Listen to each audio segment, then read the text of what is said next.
Welcome to another episode of Braves Bullpen. Hello, everybody. I'm Ryan Siegel, joined alongside with Gardie Her. And Gardie, it seems to be the same old song and dance this season. It's honestly a little bit of an out-of-body experience for me because it normally seems like there's always that Achilles heel that we can talk about. But this Braves team is truly something else. Top to bottom, player 1 to player 26. And everybody in between is contributing. Gardie, it is once again time to talk about the best team in baseball. The Atlanta Braves are 90-47, the first team to win 90 games this season. 90-47. They are 15 games up in the loss column on the Philadelphia Phillies. We're going to save our conversation about magic numbers for a little bit, but let's just put it this way. They are very small. We'll just save it at that. They are very small. Since we recorded last 2 weeks ago, the Braves have only lost 3 games. Last night, Tuesday, September 5th, to the Cardinals, the Sunday, September 3rd, to the LA Dodgers, and then to the San Francisco Giants way back, feels like way back on August 27th. But then sweeping the Rockies, taking 3 of 4 against the Dodgers, dropping last night, opener to St. Louis at Truist Park. But Gardie, we kind of talked about this, and, I know we talked about it pre-show. Ronald Acuna Jr., just let's give him the MVP now. Matt Olson, 45 home runs, MLB leading. It's tough. The best defense is a good offense, and the Braves have it. Oh, in spades, they have it. In spades. You said the Braves 1-26. The thing is, think about it and expand. Like Vaughn Grissom, even though he's got a little bit of a hip problem, which I wish on nobody. Hip injuries are the worst. Nothing They like are. having to what are you going to do when you go to the bathroom? It pain. But he doesn't have a regular, even utility position and spot on our 26-man roster. Because we are both owners. Boom, get to throw that. Yeah, there we go. Hey, I win that race today. Quick plug. Yeah, I win that race to the quick plug. But Vaughn Grissom doesn't actually have a spot because we are that solid. We are that good that a guy who could be the starting shortstop on arguably 26 of the other major league ball clubs out there. Yeah, I'd say 26. Good number. 26, 25. Who do you really want to throw in there? I don't know. Nobody on the Padres because they stink. Talk about a terrible clubhouse. But we are phenomenal. We are averaging 5.8 runs scored per game, 137 games in this season. The thing is, what you just said earlier, Rye, is, we keep looking for an Achilles heel. The thing is, verbal meme, the cartoon of the Phineas and Ferb calendar, the days flipping off, 180 days of summer. Well, summer's come, summer's gone. It's September. It's past Labor Day. Put away your white pants, Rye. No more Lily Pulitzer for you. But with that 137 games in, we have 25 games left. The only way that the Braves can lose this division, lose the NL East right now, is if they go 10-15 in their last 25, and the Philadelphia Phillies go 25-0. Then, here's a little tit for tat for you on this one. 7 of those 25 games that the Braves have left are against the Philadelphia Phillies, and another 7 of those games are against the Washington Nationals. So very easily, the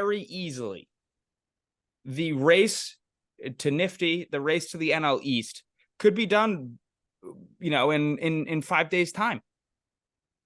Yeah, you're not wrong. And now getting into those magic numbers, coming into today, the Atlanta Braves, 10 games from clinching that division. Yes, I know right now it's 11 because of that 14.5. But again, as we talked about it with the Philadelphia Phillies, 4 games against the Phillies in Citizens Bank Park starting on Monday. It is a pretty safe bet that if that is a series sweep, you win 4 games, that is an 8-game swing. And that is not including the next 2 against St. Louis, the 3 over the weekend at home against Pittsburgh. And that's also including the fact that the Phillies have to play Miami, a team 3 times very much in the wild card race. Hot team, a very hot team too. I'd say, if you look at the scene in the NL wild card race over the last 2 weeks, even to a month. Obviously, Chicago's been hot. The Cubs, they have been very hot. Caliente, even. Whatever, 1,000 on the Scoville scale. But the Marlins have won 5 in a row. They're 6-4 over their last 10. They're not going away easily. So yeah, exactly. And here's the thing. We already know that Blooper, Ronald Acuna Jr., Matt Olson, they've already kind of done the Bane Scarecrow thing to Gotham City that is New York. They own it now. And you know what they're going to do over the next, 4 games, 3 days, Monday, the 11th through September 13th, the Wednesday, they're going to go rob the bank. Citizens Bank, yeah, it's going to be owned by Truist Bank now. Yeah, I couldn't agree more if I said it. Hey, we'll write that. Write it down. We'll write that down. We'll write Take some more notes. We'll take some notes. Crack the egg of knowledge on your head. Absolutely. But also, the Atlanta Braves, again, going to just clinching a playoff spot. That is less than 7 games. That could change later today, even before tomorrow. 22 games in the magic number column for the home field advantage throughout the playoffs, obviously including the World Series. The Braves are that close, obviously pretty much trying to hold serve against the LA Dodgers, against the Baltimore Orioles out in the American League. So that is really who that 3-horse race is for the best team in baseball this season. And Gardie, I know we talked about Ronald Acuna at the start and how he is arguably the NL MVP now with he hit a home run in LA at Dodger Stadium that I think still hasn't landed yet. But since we last talked, we didn't get to talk about the fact that he was attacked. He was accosted. He was assaulted. Attacked, he was knocked to the ground by Colorado Rocky fans. And Gardie, I know obviously a scary scene as a Braves fan, as a Braves owner, your heart's in your chest, your heart's in your throat, watching, him get knocked over because again, he's had knee surgery. He's fresh. He is off of knee surgery. I don't know what it is about. And again, if I was to peg any fan base as fans that would run on the field and accost a player, the lovely people of Denver were not the people. But you know what? Now I'm out on Denver. Altitude, overrated. That mile high nonsense, that hey man energy that they have, not feeling it. But Gardie, again, something I've never seen to an MVP, let alone to a team in baseball this season. Yeah, it's really funny too because I've talked to I like to make fun of boomers on this show, as much as any whatever we are's like to, as they say. I don't know. We're in that weird anyway. But the crazy thing is how people rushing the field has changed over generations. My dad would tell me that they used to cheer for people running on the field. Like that was something that people looked forward to. Now you run on the field, you get booed. The people are cheering for the security officers usually. And so it's crazy to think that this was allowed to happen. 1, 2, this is the issue when you just legalize every type of drug. I mean, reefer madness, we were all cool with that, hey hippie, how you do vibe. Great. That was fine. Now we're getting real dicey when you come and start touching, my guy, my not so close personal friend, Ronald Acuna Jr. Who would never have let this happen? Blueby. Blueby would never have let this happen. This is why, we just got to keep annexing more ballparks, more cities. I don't know what we do, but yeah, I'm out on Denver. I'm out, I'm out on the entire state of Colorado.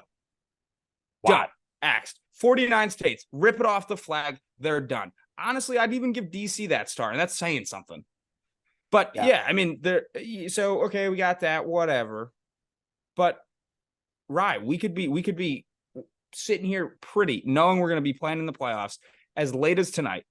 We're probably, as I called our shot, we're going to know we're going to be the NL East champs by next Wednesday when we record again. It is just, it is really interesting to see. Because I'd say this is probably the best team in 20 years. Yeah, certainly that I could think of, comparisons to like the 98 Yankees and just being such a complete dominant team. Obviously, it seems like 125 wins is probably out the window. Not saying that it couldn't happen, but winning 35 of your remaining 30-something games. Of your remaining 25? Yeah. Oh, sorry. Yeah. Of your remaining 25. So mathematically impossible.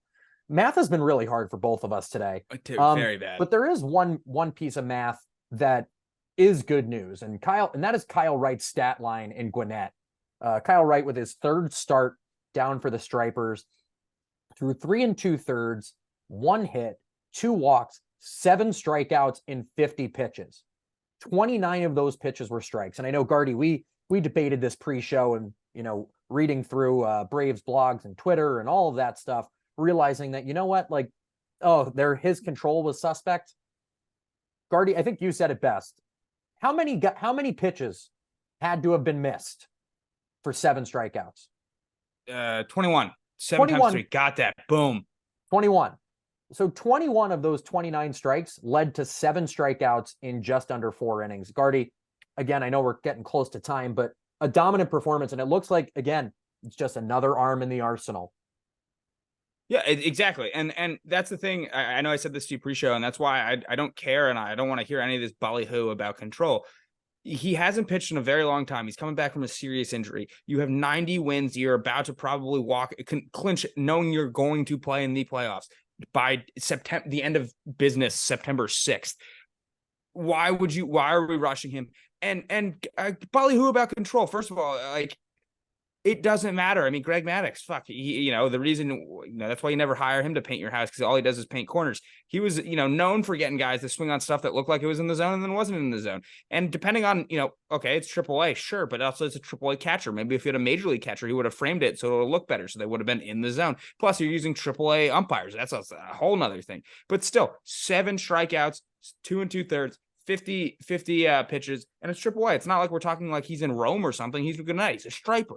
So I'm excited. And that's, we have Mike Soroka and his issues, whatever. I wish him the best, because that's just some of the worst injury luck I've ever seen in any type of athlete, honestly, not even a professional. So, but that's it. That's all it is. It's another weapon. It's just depth at this point. It's depth. It's not like we're worried. We have 1, 2, 3, 4, 5, 6, 7, 8, 9. We have 1, 2, 3, 4. And that's really all you need for the playoffs too. Most people, you look at most World Series rosters, they have 3 studs and that's about it. We have 4, if not 5. So Rye, I think, as owners, even though we're remote owners, Mid-Atlantic right now, you'll be back in Chicago soon though. Be behind enemy lines, poisoning some people at the hotel or something, nothing bad, just diarrhea. No, just making sure that when Atlanta goes to Wrigley for the division series, that they're well taken care of. They're sought after. They're very regular. They're going to the bathroom regularly, keeping them even. Anyway, they're all good. Oh yeah, just keeping them even. But we'll be out, we'll be there, and we'll have some stories to tell from getting to see our team play and beat the shit out of those people in the bank. Hostile takeover.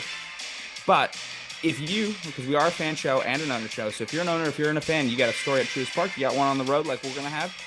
Even if you put some laxatives in their oatmeal, because you worked at the Hilton in Chicago, we'd love to hear about it. We'd blur your face out for the last one though. So if you got stories, let us know. And I love you, Cookie.